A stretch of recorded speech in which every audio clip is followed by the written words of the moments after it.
L'introduction du texte explicatif. L'introduction sert à préparer le lecteur au contenu du texte. Elle sert à lui annoncer le sujet qui sera développé.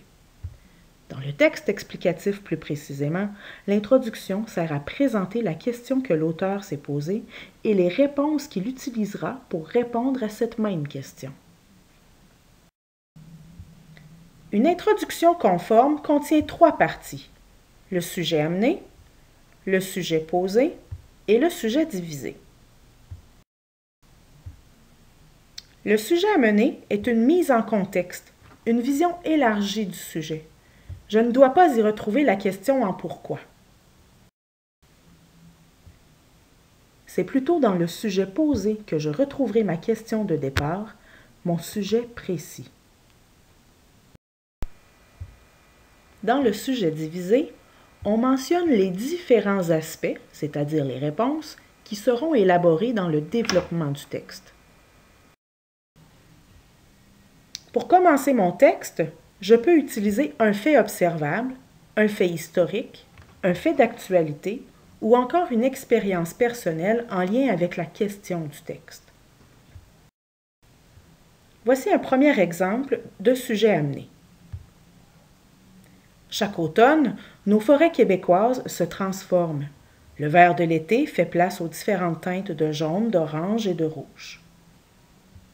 J'ai utilisé un fait observable, une généralité. Voici un deuxième exemple. Samedi dernier, j'ai été ébloui par les couleurs des feuilles d'arbres. Il est vrai que les balades en forêt ne sont jamais aussi impressionnantes qu'en automne. Cette fois, je me suis servi d'une expérience personnelle pour démarrer mon texte.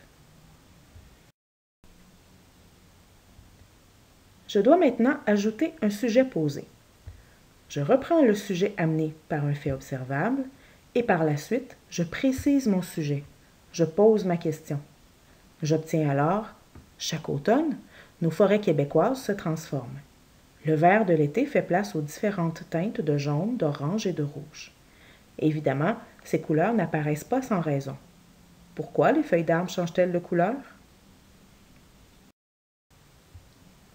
Je reprends maintenant mon sujet amené par une expérience personnelle et je peux continuer de personnaliser mon texte en laissant le lecteur s'imaginer que mes enfants m'ont posé une question. Mon introduction pourrait alors ressembler à ceci. Samedi dernier, mes enfants et moi avons été éblouis par les couleurs des feuilles d'arbres. Il est vrai que les balades en forêt ne sont jamais aussi impressionnantes qu'en automne. Maman, pourquoi les feuilles d'arbres changent-elles de couleur?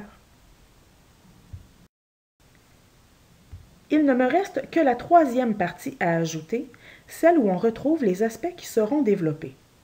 Je reprends donc mon fait observable, mon sujet posé, et je poursuis avec le sujet divisé.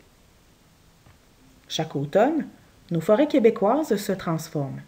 Le vert de l'été fait place aux différentes teintes de jaune, d'orange et de rouge. Évidemment, ces couleurs n'apparaissent pas sans raison. Pourquoi les feuilles d'arbres changent-elles de couleur? Cette altération serait causée par un manque de lumière. Ici, le sujet divisé prépare le lecteur à la réponse qui sera apportée à la question de départ.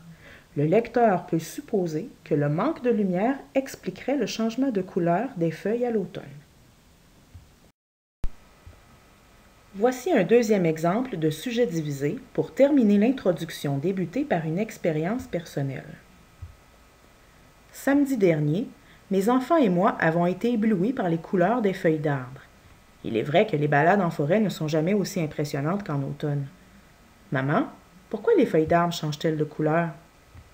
La diminution de la luminosité et les conséquences qui en découlent expliqueraient ce phénomène. Grâce à ce sujet divisé, le lecteur sait que les réponses développées aborderont la diminution de la luminosité et ses conséquences. À vous maintenant de préparer une introduction. Écrivez une introduction d'environ 50 mots sur un des sujets suivants. Pourquoi bâille-t-on? Pourquoi est-il important de boire de l'eau?